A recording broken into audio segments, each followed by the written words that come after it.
घरात भरभराट होण्याचे 25 मुख्य कारण. प्रत्येक माणूस आपल्या आयुष्यात पुढे जाण्याचा प्रयत्न करतो. यासाठी तो संपूर्ण मेहनत आणि प्रामाणिकपणे आपले कार्य सुरू ठेवतो. यानंतर काही लोक आयुष्यभर गरिबीचा सामना करत राहतात. खूप मेहनत करूनही ते श्रीमंत होण्याचे स्वप्न पाहतात, परंतु त्यांचे हे स्वप्न पूर्ण होत नाही. यामागे अनेक कारणे असतात जी माणसाला समजत नाही, कारण ती त्यांना माहीत नसते. वास्तुशास्त्रानुसार अनेक अशा गोष्टी आहेत ज्यामुळे घरात सतत दारिद्र्यता राहते आणि माणूस आपल्या नशिबाला दोष देत राहतो. आपल्या हिंदू धर्मामध्ये माता लक्ष्मीला धनाची देवी मानले जाते. तर एखाद्या व्यक्तीला आपल्या जीवनात धनप्राप्ती करण्याची असेल तर त्यासाठी माता लक्ष्मीला प्रसन्न करणे फारच गरजेचे आहे. असे म्हटले जाते की कोणी व्यक्ती माता लक्ष्मीला प्रसन्न करण्यात यशस्वी होतो तर त्याला कधीही आर्थिक अडचणीचा सामना करावा लागणार नाही. त्याला आपल्या प्रत्येक कार्यात अपार यश मिळते. पण अनेकदा असे पाहिले गेले आहे की व्यक्तीला आपल्या आयुष्यात आर्थिक तंगीचा सामना करावा लागतो. यामागील मुख्य कारण म्हणजे आपल्या सवयी. खरं तर आपल्या वाईट सवयीमुळे माता लक्ष्मी नाराज होते आणि यामुळे आपल्याला गरिबीचा सामना करावा लागतो. जर तुम्ही तुमच्या या सवयी सुधारल्या तर तुमच्या आयुष्यात सर्व काही चांगले होऊ लागेल आणि याचा तुमच्या जीवनावर धनप्राप्ती सुरू होईल. जर तुम्ही तुमच्या या सवयी सुधारल्या तर माता लक्ष्मी तुमच्यावर प्रसन्न होतील. आज आपण आजच्या या व्हिडिओमध्ये अशा 25 महत्त्वाच्या गोष्टी पाहणार आहोत ज्यामुळे तुम्हाला तुमच्या जीवनात गरिबीचा सामना करावा लागतो. तर चला जाणून घेऊया घरात गरिबी येण्याचे मुख्य कारण कोणती आहे. पण त्याआधी जर तुम्हाला वाटत असेल की माता लक्ष्मीचे आशीर्वाद तुमच्यावर सदैव राहावे तर या व्हिडिओला एक लाईक नक्की करा आणि कमेंट्समध्ये जय महालक्ष्मी असं नक्की लिहा. तसेच चॅनलवरती नवीन असाल तर सबस्क्राईब करा. नंबर 1, अंघोळ करण्याच्या ठिकाणी लघवी करणे. जर तुम्हीही जाणते न जाणतेपणे अंघोळीच्या ठिकाणी लघवी करता तर हे तुमच्या घरात गरिबी येण्याचे कारण ठरू शकते. नंबर 2, दातांनी नखे कापणे. जे लोक दातांनी नखे कापतात ते नेहमी गरिबीच्या अंधारात जगतात. दातांचे नखे कापणे फारच अशुभ मानलं जाते. असे केल्याने धनहानी होते आणि व्यापारात प्रगती मार्ग हळूहळू बंद होते. नखे नेहमी योग्य यंत्राने कापावी आणि शुक्रवारचा दिवस नखे कापण्यासाठी सर्वात शुभ मानला जातो. नंबर 3, तुटलेला चप्पल घरात ठेवणे. असे मानले जाते की जर तुमच्या घरात तुटलेल्या चपला ठेवलेल्या असतील तर यामुळेही गरिबी येते. यामुळे घरात तुटलेल्या चप्पल ठेवू नये. जर चपला घरात असतील तर त्यांना घराबाहेर टाकावे. असे न केल्यास लक्ष्मी नाराज होते आणि घरात गरिबी येते. नंबर 4, स्मशानभूमीत मोठ्याने हसणे. जर कोणी व्यक्ती स्मशानभूमीत मोठ्याने हसत तर ते 100 ते 100 पापांचा बरोबरी मानले जातो. असे मानले जाते की स्मशानभूमीत हसल्याने त्या व्यक्तीच्या कुटुंबाचा अपमान होतो. ज्यांच्या कुटुंबात दुःखात बुडलेले असेल अशा ठिकाणी मोठ्याने हसल्याने व्यक्तीला दारिद्र्यता आणि गरिबी येते.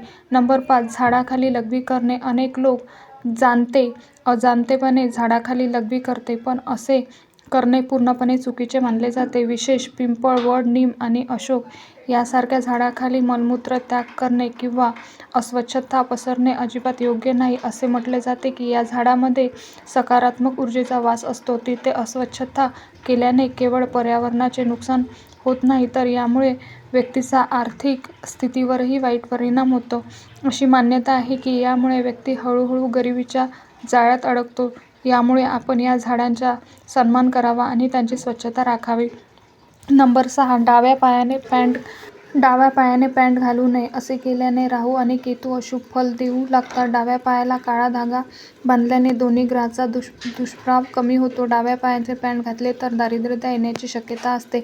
घरात कचरा ठेवणे योग्य मानले जात नाही. असे म्हटले जाते की घरात अस्वच्छता असल्याने माता लक्ष्मी नाराज होते आणि अशा घरात नेहमी आर्थिक अडचणी येत राहतात. जर घरात कचऱ्याचा ढीग असेल तर तो फक्त वातावरण खराब करत नाही तर गरिबी आणि नकारात्मक ऊर्जा देखील आकर्षित करते. त्यामुळे घर नेहमी स्वच्छ ठेवावे. विशेष सकाळच्या वेळी झाडू लावणे खूप शुभ मानले जाते. हे केवळ स्वच्छतेसाठी चांगले नसून घरात सुख, समृद्धी आणि सकारात्मक ऊर्जा देखील आणते.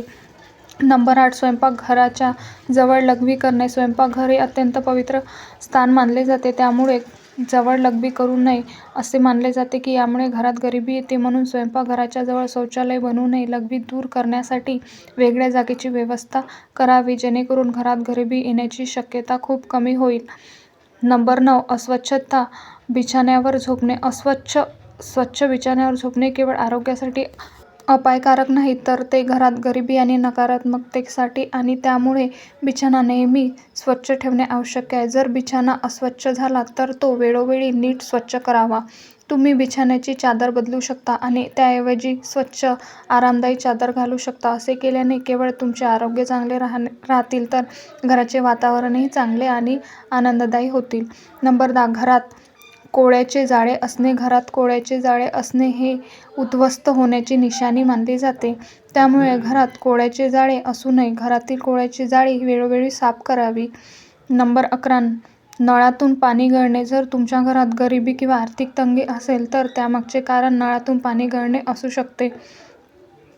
असे म्हटले जाते की ज्या घरात नळातून पाणी गळते तिथे संपत्ती टिकत नाही. जर तुमच्या घरातही नळ गळत असेल तर तो त्वरित दुरुस्त करा. नळ नेहमी व्यवस्थित बंद करा आणि तो अर्धा किंवा सैल सोडण्याची चूक करू नका. अशा छोट्या गोष्टींकडे लक्ष दिल्याने केवळ पाण्याची नासाडी थांबेल, नाही तर घरात सकारात्मक आणि समृद्धीही राहील. नंबर 12. वासना आणि रागाने भरलेले असणे. जो व्यक्ती नेहमी वासना आणि रागाने भरलेला असतो त्याच्या आयुष्यात प्रगती हळूहळू थांबते. नेहमी वासनामध्ये अडकलेली लक्ष कामात लागत नाही. यामुळे घराची आर्थिक स्थिती बिघडते. जो व्यक्ती रागीट असतो त्याला नेहमी काम मिळण्याची शक्यता कमी होते. त्यामुळे तो व्यक्ती हळूहळू गरीब होतो. नंबर 13. महिलांनी बसून केस बांधावे. शास्त्रानुसार महिलांनी नेहमी बसूनच केस बांधावे. उभे राहून केस बांधणे अशुभ मानले जाते आणि असे केल्याने घरात गरिबी आणि दारिद्र्यता येण्याची शक्यता वाढते. त्यामुळे महिलांनी नेहमी शांत मनाने आणि बसूनच केस बांधावे. हे केवळ अशुभ नसते, तर घरात सुख, समृद्धी आणि सकारात्मक टिकून ठेवण्यास मदत करते. नंबर 14. घरात पूजा न करणे. ज्या घरात पूजा केली जात नाही त्या घरात गरिबी येते. अशा अनेक घरांचे उदाहरण आहे जिथे पूजा केली जात नाही आणि त्यामुळे त्यांची परिस्थिती बिघडते. अशा घरामध्ये नकारात्मक ऊर्जा वास करते आणि त्यामुळे कोणतेही काम यशस्वी होत नाही. तुम्ही जर घरात पूजा करत असाल तर तुम्ही पूजा केली पाहिजे, हे खूप महत्त्वाचे आहे. तुम्ही कोणत्याही देवाची पूजा करू शकता, याने काही फरक पडत नाही, पण पूजा आवर्जून केली पाहिजे. नंबर 15. संध्याकाळी झोपणे. संध्याकाळी झोपणे अशुभ मानले जाते. असे मानले जाते की यावेळी घरात दिवा लावण्याची वेळ आणि जागरण केल्याने माता लक्ष्मी प्रसन्न होते. असे म्हणतात की संध्याकाळी माता लक्ष्मी प्रत्येक घरात एकदा तरी येतात. जर यावेळी कोणी झोपलेले सापडले तर माता लक्ष्मी नाराज होतात.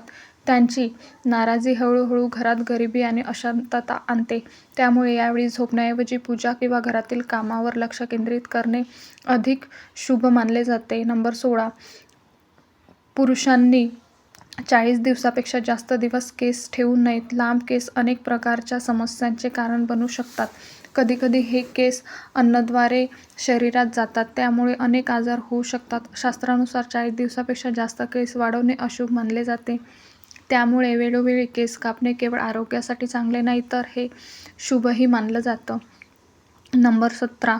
उलटं झोपणे. अनेक लोक उलटं झोपण्यात आराम मानलं जातं, पण त्यांना हे माहीत असले पाहिजे की ही सवय त्यांच्या आरोग्यासाठी खूप हानिकारक ठरू शकते. वैज्ञानिकदृष्ट्या यामुळे हार्ट अटॅक येण्याची प्रमाण वाढते. त्यामुळे सुलटे झोपावे. नंबर 18. रात्री पाणी उघडे ठेवणे. रात्रीच्या वेळी पिण्यासाठी पाणी उघडे ठेवणे योग्य नाही. ते झाकून ठेवावे जेणेकरून ते स्वच्छ आणि सुरक्षित राहील. नंबर 19. मेणबत्ती किंवा दिवा फुंकर मारून विझवणे. मित्रांनो, तुम्ही नक्कीच वडीलधाऱ्यांकडून ऐकलं असेल की मेणबत्ती, अगरबत्ती किंवा दिवा फुंकर मारून विझवू नये. असे करणे अशुभ मानले जाते. नंबर 20. खोटी शपथ घेणे. खोटी वचने किंवा खोटी शपथ घेतल्यामुळे व्यक्तीच्या जीवनात अडचणी वाढतात. ही सवय जीवनात अशांतता आणि समस्या निर्माण करू शकते. नंबर 21. रात्री झाडू मारणे. रात्रीच्या वेळी झाडू मारणे अनुचित मानले जाते. असे केल्याने घरातील समृद्धी आणि सुखशांती नष्ट होते. नंबर 22. लसूण कांद्याची साल जाळणे. काही महिलांना लसूण आणि कांद्याची चुलीमध्ये जाळून नष्ट करतात, पण असे करणे योग्य नाही. यामुळे घरात अन्नाची बरकत कमी होते. नंबर 23. साधू आणि फकीर यांचा अपमान करणे. जर तुमच्या घरी कोणी साधू किंवा फकीर आले असतील तर त्यांचा कधीही अपमान करू नये. असे मानले जाते की यामुळे ही तुमच्या घरात गरिबी येते. साधू आणि फकीर यांना काहीतरी दान द्यावे. काही दिल्याशिवाय त्यांना घराबाहेर पाठवू नये. असे मानले जाते की कधीकधी एखादा सिद्ध साधू जर तुमच्या घरात आला आणि तुम्ही त्यांचा अपमान केला तर त्याचे शाप तुमच्यावर लागू शकते आणि घरात गरिबी येऊ शकते. नंबर 24, चादरीपेक्षा जास्त पाय पसरवणे. जुन्या काळात लोक म्हणतात, पाय तितकेच पसरावे जितके लांब चादर आहे. म्हणजेच खर्चही तितकाच करा जितकी तुमची कमाई आहे. जर तुम्ही तुमच्या उत्पन्नापेक्षा जास्त खर्च केला तर हे तुम्हाला हळूहळू गरिबीकडे घेऊन जाईल. यामुळे व्यक्तीवर कर्जाचा भार वाढू लागतो आणि शेवटी तो कायमचा गरीब होऊ शकतो. त्यामुळे खर्च तुमच्या उत्पन्नाच्या मर्यादेतच ठेवा, जेणेकरून आर्थिक तंगी आणि समस्यापासून बचाव होईल. नंबर 25, पालकांचा अपमान करणे. एक चांगला माणूस कधीही आपल्या पालकांचा अपमान करत नाही. जर तुम्हीही तुमच्या पालकांचा अपमान करत असाल तर यामुळे तुमच्या घरात गरिबी येऊ शकते. शक्य तितके तुमच्या पालकांचा आदर करा. वास्तुशास्त्राचे उपाय तुमच्या श्रद्धा आणि विश्वासावर आधारित करून पहा. तर हा महत्त्वपूर्ण व्हिडिओ तुम्हाला कसा वाटला? व्हिडिओ तुम्हाला आवडला असेल, व्हिडिओतील माहिती तुम्हाला उपयुक्त वाटली असेल तर व्हिडिओला एक लाईक नक्की करा आणि चॅनलला सबस्क्राईब करून आम्हाला प्रोत्साहित करा. तसेच आपण सर्वांनी हा व्हिडिओ संपूर्ण पाहिल्याबद्दल आपल्या सर्वांचे मनःपूर्वक